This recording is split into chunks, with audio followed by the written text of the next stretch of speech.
Morning, everybody. We're going to talk about today is when I have that wand in my hand and what those signals mean, as well as the headlamps, how we can communicate with each other a little quicker on that.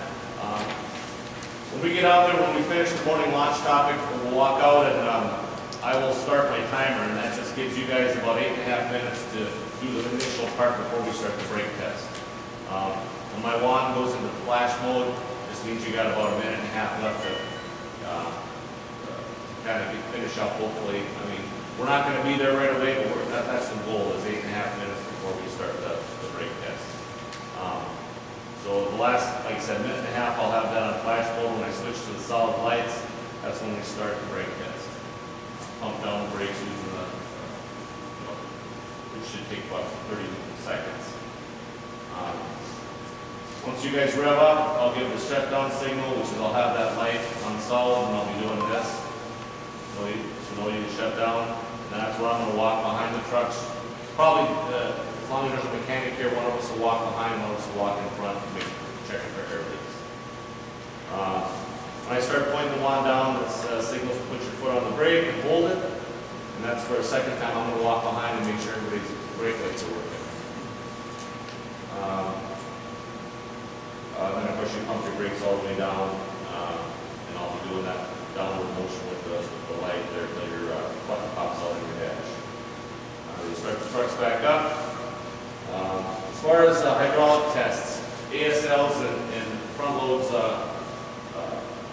don't do any of the testing of that while anybody's outside the truck.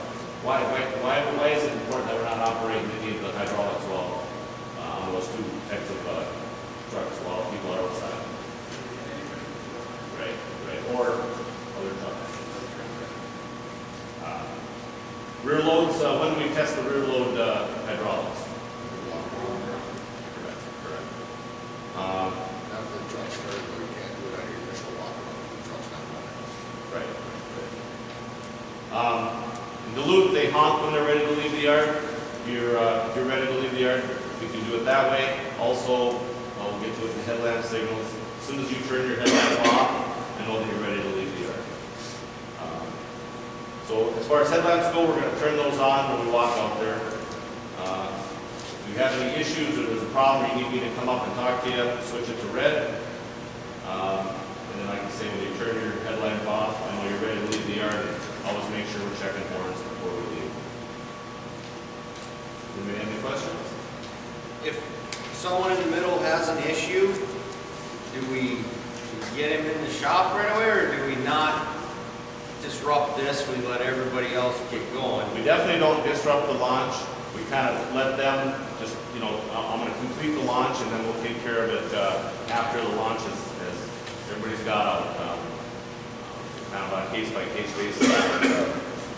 It's an issue that we can deal with out there. We'll deal with it out there. If we got to get it in here, get it in here. All right, let's head out, guys. Thank you.